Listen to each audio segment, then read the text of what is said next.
வணக்கம், என் பேர் நேத்ரா. நான் இன்னைக்கு பொங்கல் பண்டிகை பற்றி சொல்ல போகிறேன்.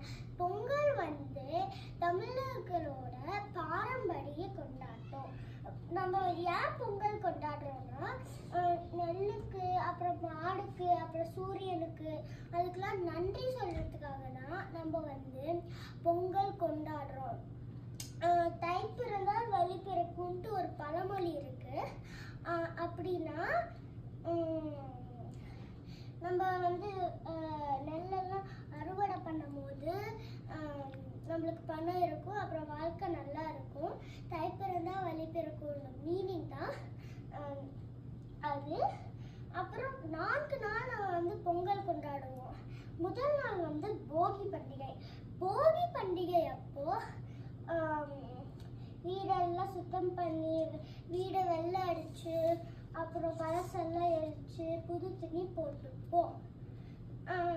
அப்புறம் போகி அப்ப நம்ம காப்பு கட்டுவோம். வேப்பிலை வச்சு, சங்கரையா, அப்புறம் ஆவாரம்பூ, அது 3ஐயும் வச்சு நம்ம காப்பு கட்டுவோம்.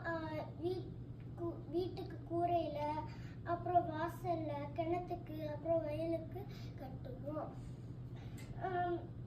அப்புறம் இரண்டாவது நாள் தைப்பொங்கல் கொண்டாடுவோம். தைப்பொங்கல் அப்போ புது துணி போட்டுட்டு, வெளியில கோலம் போட்டுட்டு, அப்புறம் பொங்கல் வச்சு பொங்கல் வைப்போம். பொங்கலோ பொங்கல் சொல்லுவோம். ஏன் பொங்கலோ பொங்கல் சொல்லுவோம்னா,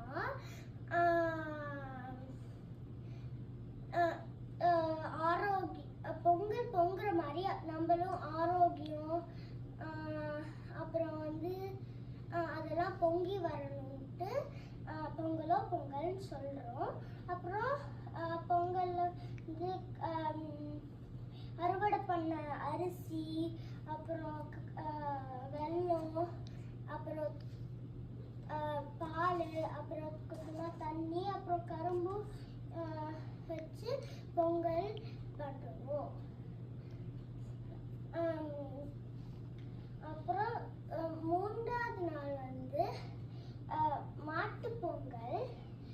மாட்டுப்பொங்கல் அப்போ நம்ம மாட்டுக்கு நன்றி சொல்றதுக்காக தான் மாட்டு பொங்கலே கொண்டாடுறோம். மாட்டு பொங்கல்ல மாட்டெல்லாம் குளிப்பாட்டி, கொம்புக்கெல்லாம் பெயிண்ட் அடிச்சு, அப்புறம் புது கயிறு கட்டி, அப்புறம் மணி போடுவோம். அப்புறம் கட்டுத்தாரையெல்லாம் சுத்தம் பண்ணி, அங்கேயும் கோலம் போட்டுட்டு பொங்கல் வைப்போம். 4ஆவது நாள் காணும் பொங்கல். காணும் பொங்கல் குடும்பத்தோட, நம்ம நண்பர்கள் வெளியில அங்கெல்லாம் போவோம். அப்புறம் பொங்கல் விளையாட்டுகள். பொங்கல் விளையாட்டுகள்ல ஜல்லிக்கட்டு தான் முக்கியமான விளையாட்டு. ஜல்லிக்கட்டுல வீரர்கள்னா காளமாடை அடைக்கணும், கொஞ்சம் தூரம் நடந்து போகணும், அதுதான் ஜல்லிக்கட்டு. அப்புறம் உரியடி. உரியடியில கண்ணை கட்டிட்டு குச்சி வச்சு பானைய அடிக்கணும். அப்புறம் வழுக்கு மரம். வழுக்கு மரம் மரத்து மேல எண்ணெய் தடவிடுவாங்க. நம்ம மேலே போனா நம்மளுக்கு ஒரு பரிசு இருக்கும். பொங்கல் பொங்கல் வச்சு பொங்கல் சாப்பிட்றதுக்கு மட்டும் இல்லை, பொங்கல் மாடுக்கு, சூரியனுக்கு, அப்புறம் நெல்லுக்கெல்லாம் நன்றி சொல்றதுக்காக தான் நம்ம பொங்கலே கொண்டாடுறோம். நன்றி, வணக்கம்.